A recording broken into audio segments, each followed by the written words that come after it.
until I got married, I always thought of medicine as something practiced by a special race of men endowed with divine qualities. A little of that girlish awe still remains, but a lot gets rubbed off in marriage before you finally realize that the men of medicine are, after all, just men. I know because I love my doctor.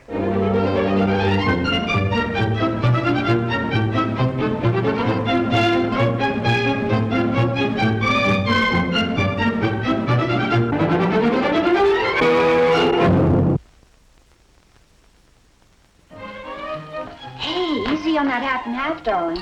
So we have till tomorrow. I thought you made a deal with the milkman, Mom. Free medical advice for free milk. Deal fell through. He wanted to include surgery. Hartsdale, Connecticut. Of all places to move. Well, family has to settle down someplace. Even a doctor's family. It's all very well working for the World Health Organization, but there comes a time when... Well, I wanted you two kids in school. Where's Albert? Outside somewhere. Connie. And it right here. Have you any idea what happened to my stethoscope? It was right here in the bag. It's been borrowed by Albert Schweitzer.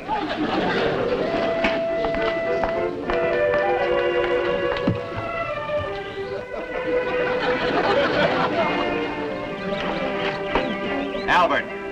Albert! Bring that back here.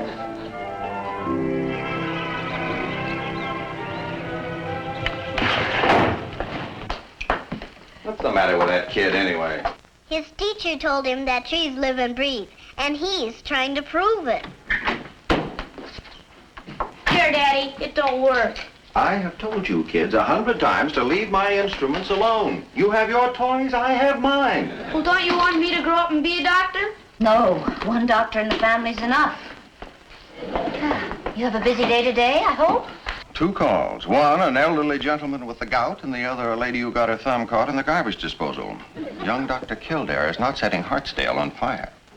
Aren't you seeing Mrs. Dixon today? She seems to be the one regular customer we can count on. No, she hasn't called. That's funny. She's giving a cocktail party tomorrow evening. We haven't been invited. What's the matter, Liz? I wouldn't be surprised if I'm developing an upper respiratory ailment. I thought you had that yesterday. No, that was a postnasal condition, if you recall. Don't worry, Dad. I'm still ambulatory. Good. How about ambling off to school? Wait for me, Lizzie. Upper respiratory ailment. That's pretty bright for that age, eh? Oh, Jim, she gets all that double talk from you. Double talk.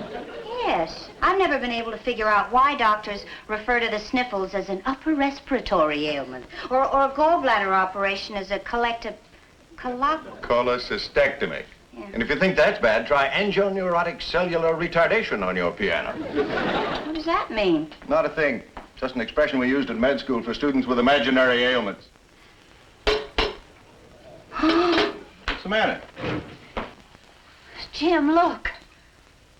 All I see is Dr. Benson driving by in his shiny new station wagon. Oh, yes, but he's coming from that direction. So what? Well, that direction is where Mrs. Dixon lives. Oh, Connie. Will you stop putting 2 and 2 together to make 5? He could be coming from anywhere. Alex Benson's a fine man, and he's been practicing here for 20 years. It's no excuse for stealing patients. That old biddy, I'll bet she did call him. Connie. Look, honey, I know you're ambitious for me, but don't push. It's unethical. Unethical? What's unethical about telling everybody that my husband is the best doctor in all the world? You took that Hippocratic oath. All I ever took was a marriage vow. All right. Simmer down. I'll see you later.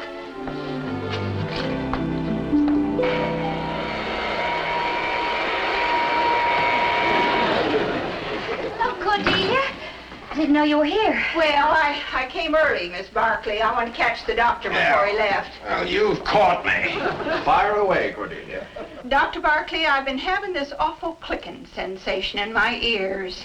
Comes and goes. You never told me about this before. Any pain? Just this clicking. Yeah, well, I'm sure it's nothing serious. I'll look at it later. Here, have a cough drop. Goodbye, dear. Bye. Nothing serious. How does he know it's nothing serious. Well, now, Cordelia, the doctor has examined you regularly once a week since you came to work for us. He didn't know about this clicking. I just don't think the doctor takes enough interest in his patients. Yes, he does. It's just that, well, Dr. Barkley's a very truthful man, and if he doesn't think something's serious, he says so. Wouldn't you prefer it that way? Oh, I would. But I'm not like other women. Mrs. Dixon, for example. What about Mrs. Dixon? Well, you know I go over there and help out the regular housekeeper on Tuesdays and Thursdays. And I was there when Dr. Barkley came to treat a headache. And you know what he told her? What? He said he thought she might need eyeglasses. Eyeglasses. Why, Mrs. Dixon's been having these fierce headaches for weeks now. And she says she's just going to keep right on going to doctors till she finds out what's causing them. Well, I'll finish cleaning up in here, Miss Barkley. You must have a million things to do. Yes, 1,000,001.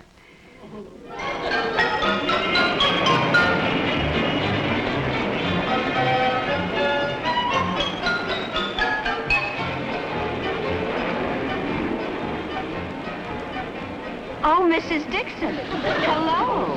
How do you do, Mrs. Barkley? So nice to see you up and around. I mean, considering those awful headaches.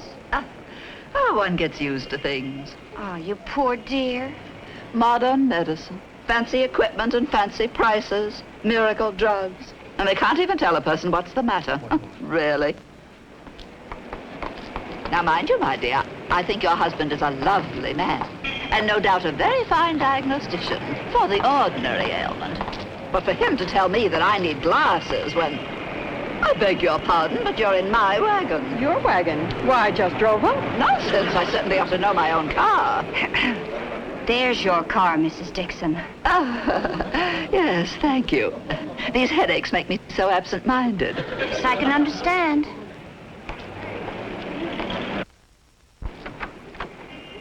But one thing you can tell your husband, Mrs. Barkley. My family has always had eyes like hawks. Like hawks. Oh, did you hurt yourself? No, dear, it's all right. Oh. You know, it's funny, but Jim and I were talking about you just last night. Oh? Yes, Jim feels that your case is much more complicated than he's led you to believe. He does? Yes. You know, no doctor wants to worry a patient unnecessarily, and I really shouldn't be speaking out of turn, but Jim said that your headaches are caused by one of the rarest ailments in medicine. In fact, science is just beginning to find out about it. Is that so? Well, how serious is it? Well, that's just the point. It doesn't affect the sufferer in any way except headaches. Oh, and a sort of cloudiness in front of the eyes. Yes, as though one has trouble seeing. Exactly. Well, what does he say it is? Let's see. Oh, yes, he called it angoneurotic cellular retardation. Angoneurotic cellular retardation. Well. There have only been 3 known cases in medical history. One was a rickshaw driver in Tokyo, and the other was a Venezuelan skipper of a banana boat. And the third is me? Yes. Now, Jim really didn't want me to tell you. Not right away, anyway. Oh, my dear, of course I respect your confidence. And I think your husband's a remarkable man. Remarkable. Why, I feel much better already, just knowing. Connie, I'm giving a little cocktail party at my home tomorrow evening, and I would so love for you and your husband to come. We'd be delighted. Jim is so fond of you. He told me, if there's one word to describe Mrs. Dixon, it's the word brave. Dear boy. Will he be able to walk again, Daddy? Not only walk, but run and jump, and what else do you say he does? He's a watchdog. Oh, I see. He keeps strangers away from your house, huh? No, sir, he just watches them. There we are. All fixed. Thanks, Dad. Bruce says you can be his regular doctor. Well, thank you, Bruce. I'm glad to have one satisfied customer. Here, Albert. Can you break a nickel, Pop? What? Bruce says you and I can split the fee. Well, you split it with him, Albert. I wouldn't want to go up into a higher income tax bracket. Bye, Aunt Barkley. Come on, Tex. Go on, Tex.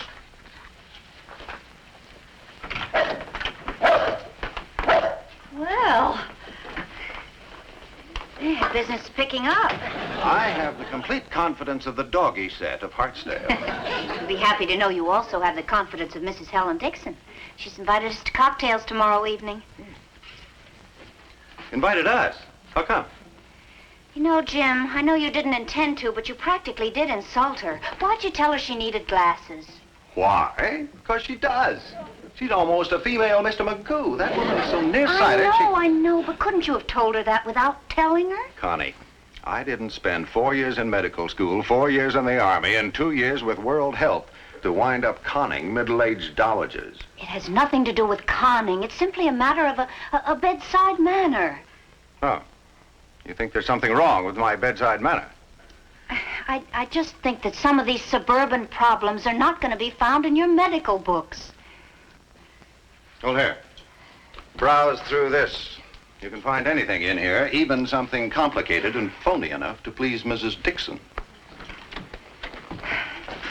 Well, I finished, Miss Barkley. Oh, fine, Cordelia. I'll see you next Monday. Yes, ma'am.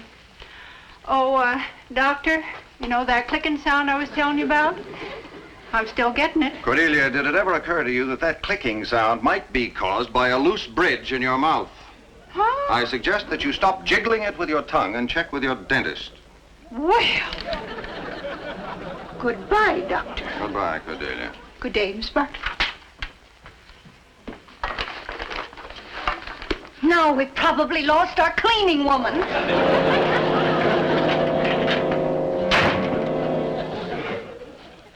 Oh, Mrs. Crabtree, and how are we today? Well, now, Mrs. Cruisevine, still suffering from that hangnail. Jim, Yeah? what on earth are you doing? Practicing my bedside manner. But I'm a little shaky on what type of personality to use. Hearty old Dr. Watson or kindly old Dr. Christian? What about sincere young Dr. Barkley? Oh, him, that quack. I wouldn't trust his judgment on a fallen arch. He knows his medicine, but he hates people. Now, you don't have to overdo it. Just act natural. Make the patient feel important. Look, I have an idea. You can practice on me. Hmm? Yes, I'll be your guinea pig. Yeah. All right, go on, make an entrance. I have it. Crotchety old Dr. Gillespie. Well, now, Mrs. Barclay, we'll have you up and around in no time. Just a minor amputation of the left arm. But with 5 new prefabricated fingers, you'll play your violin once again in Carnegie Hall. Daddy, that was wonderful. I want to watch Mommy play the violin. What are you two doing up? Now, you get back to bed or I'll perform an operation with my belt. Huh?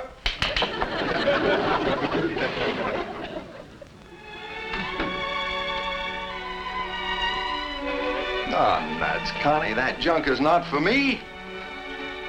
This is the only bedside manner I approve of, and with my wife.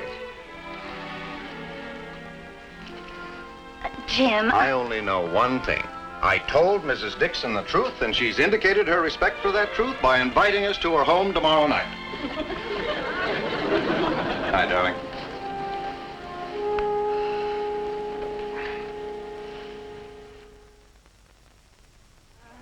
Darling, you simply must try some of these lobster tails. They're delicious. How do you know? You haven't eaten any. Oh, well, I can't stand anything that crawls. I can't stand anything that clutches, so please let go my arm. Right, Grumpy. Look, you stay right here, and I'll get something for both of us. Okay. Oh, Dr. Barkley. Oh, hello, Miss Dixon. How are you? Well, need you ask? Huh? Suffering is always more endurable, Doctor, when men like you give us hope. Have you made any progress In, what? in your research? Oh, now, you may as well know that I know. Imagine telling me that I needed glasses just to keep me from worrying. Well, Miss Dixon, a person can worry with or without glasses. You needn't have lied to me, Doctor. Why, just knowing the truth about myself makes it easier to bear. I only wish I could do something for that poor rickshaw man in Japan. What rickshaw man? Why, the one that has the same ailment as that man on the banana boat. Towing his bananas under the hot sun all day long with those fierce headaches. Oh, it just makes me want to weep. Oh, hello, Mrs. Dixon. Darling, you simply must try Mrs. Lobson's Dixter. What? Her lobster with the South African tail. Just tell me one thing more, Doctor. Is there any hope? Hope for what, Mrs. Dixon? Angoneurotic cellular retardation. Darling, you should. No, Connie, I don't want any lobster tail. I'm more interested in bananas and rickshaw. Drivers? Oh. This is a very baffling case, Mrs. Dixon, but maybe tonight I'll be able to shed some more light on it. Oh, thank you, dear boy. Thank you. Oh, here comes somebody I want you both to meet. Doctor, this is Patricia Gifford. Dr. and Mrs. James Barkley. How do you do? How do you do? Dr. Barkley is my personal physician. I'm sure I couldn't leave you in better hands. Will you excuse me? You and you in Hartsdale, aren't you? 3 months. And 6 days. I'm new here, too. I've always wanted to live within commuting distance of Manhattan, but my ex-husband was just not the suburban type. I've just decorated a lovely little studio. I'm sort of an amateur sculptress. Do you have a hobby, Mrs. Barkley? 2 children and a husband. How well I know. A doctor's wife makes her husband's career her own. Yes, well, starting tomorrow, she's finding a new hobby. It's nice meeting a young doctor who's so highly regarded by Helen Dixon. Not that you'll ever make any money off of a healthy animal like me. But you never can tell. Darling, why don't you get our coats? You said you wanted to leave. Good night, Mrs. Gifford. Good night, Mrs. Barkley. Good night, Doctor. Good night. The animal. She looks like she doesn't have one working red corpuscle. I'll get our coats.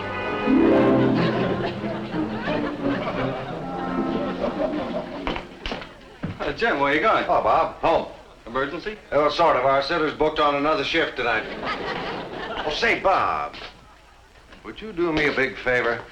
Sure, what? Call my house in an hour. Never mind why, just telephone. Don't you get enough night calls? This is sort of a test case. I'm certainly glad you're taking it this way, darling. I fully expected 6-ounce gloves in the Marquis of Queensbury rules tonight. Why should I be angry? I'm just trying to help my career. Maybe my bedside manner needs improvement. I'll get it. Hello? Oh, Patricia Gifford. How are you? This is Bob Ainsley. You wanted me to call? Yes, Mrs. Gifford. What seems to be the trouble? Oh, a pain. Where is this pain? Hello. Hello. Oh, in the small of your back. That would be the lower lumbar region. What is your address? Mm-hmm. Yes. Will you just stay right in bed, and I'll be right over.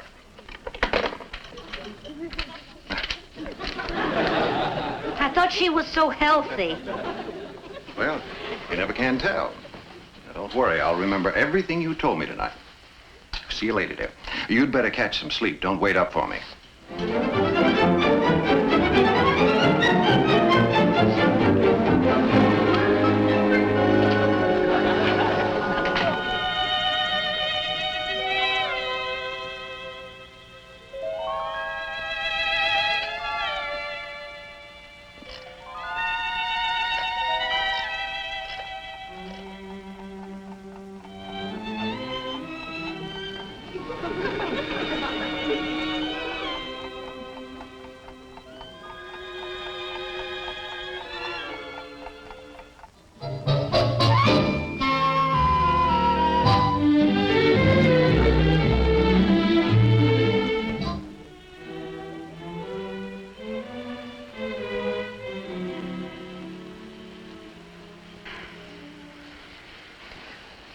What's the matter, Mommy?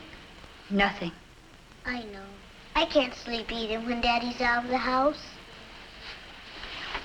Oh, yes, you can. You go right back to sleep. I'll sit up with you, Mom. Let's go downstairs and have a glass of warm milk. Well, all right. Come on. Put your robe on. It's cold down there. Let's be quiet. I don't want to wake up your brother. Shh. Can I come too, Mom? I want a malt. No, not at this hour. Okay, then. Plain milk. Well, I guess we can't leave you out. Come on. Pretty late for you children to be up. Mom, What is it, dear? is Daddy operating somewhere? Finish your milk.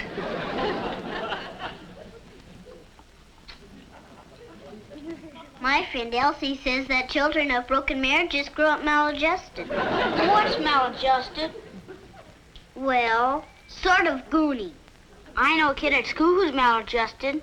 He bites his fingernails and stamps on the floor and eats chalk. Has he got a broken marriage? No, he just likes chalk. He likes the yellow chalk best. Now stop that. How'd we get on the subject of broken marriages anyway? I think Daddy was happier when he was treating the natives in the West Indies. I'm sure your father's quite happy right now. All right, kids. Come on. Up to bed. Would you like me to sleep in your room, Mom? No. It's Dad. He's come back. Well. Hello, kids. Hello, darling. What's everybody doing up at this hour? We couldn't sleep. Yeah, we're maladjusted. Bed, both of you. It's 1 o'clock in the morning. As if we didn't know. Come on. Sorry it took so long, darling. Nothing serious. Ordinarily, I'd have told you so, but, well, I followed your instructions. Guess there's a lot to be said for that bedside manner. Is there? Yes. Looks like we have a permanent patient in Patricia Gifford. She even wants to put me on a retainer. Well, if you like socialized medicine. I guess I have been kind of stuffy and sanctimonious. There's nothing like loosening up a little and giving the patient what she wants. Darling, how about pouring me a glass of milk? Pour it yourself.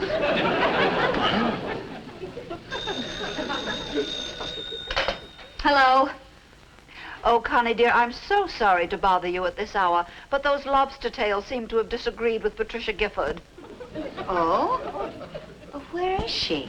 Right here in my house. I insisted that she stay, poor darling.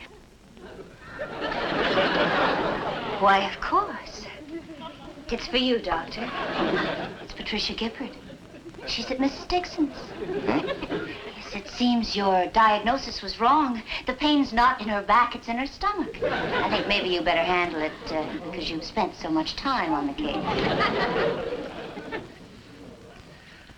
Hello, Mrs. Gifford. What's that?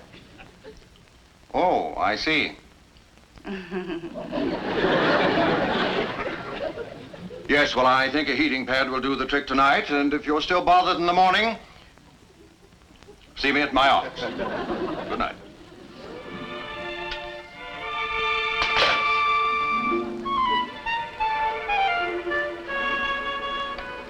Would you like a cracker with your milk, darling?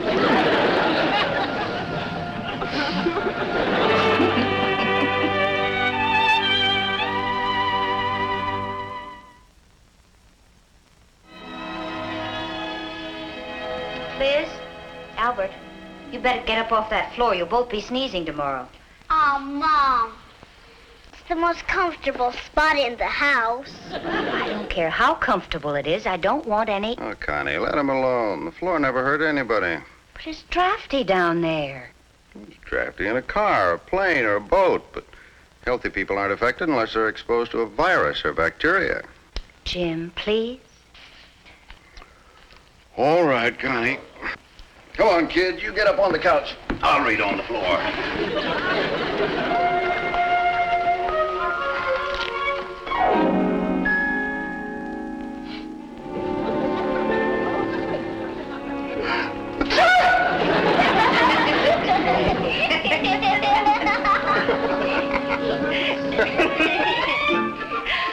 Thanks for joining us.